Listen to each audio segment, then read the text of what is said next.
Alright, so a couple of days ago I decided to make a sandbox game. So I went into a sprite and made a sprite for grass. After making a grass sprite, I decided to make a sprite for water as well. Here's what it looks like. After importing both sprites into my project, I decided to make a script which would generate these blocks at the start of the game. Here's how the generation actually looks like. Right now, to make things interesting, I decided to sometimes generate water and not grass. So basically, way I achieve this is by creating an let x, a variable, which holds a random number between 0 and 3. And then I type if this number equals 0, generate water. Or else, if this number is more than 0, generate grass. And here's what it looks like in action. And basically we can always modify the x number by making it higher or lower to tell the game uh, the likelihood of the water generating. So for example, if you make the x 1, water will always generate and no grass will generate, but if you make it something high like 100 or 50, there's more chance of grass generating rather than water. Right after that, let's finally create a player sprite. Jumping into a sprite, I didn't really have any ideas, so I randomly stumbled onto making a skeleton. I don't know why, I guess that's what my brain wanted to make that day, so the skeleton guy is our player. Right now, let's move our character. For that, first we need to detect what key has been pressed. And the way we can achieve this is through this code.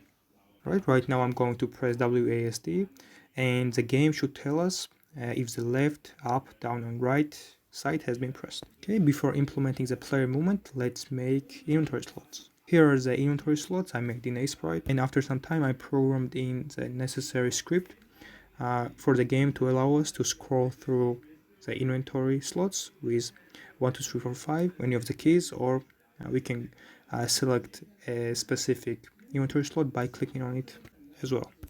Now let's come back to the player movement and actually try to implement it.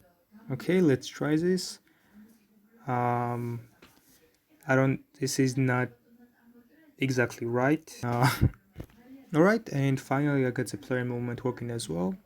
Alright, after quite a lot of work, I managed to give the inventory slots actual purpose. So as you can see, we have one item, which is a piece of grass. Now let's actually give this item a purpose. What I'm thinking is for this item to allow you to cover up water, so you can actually walk across them. Alright, and as you can see, I've got item functionality working, but there's one problem. Every time you use the item, we want the item counter to go down by 1, but as you can see, it's still remaining as 5. So let's try to fix it.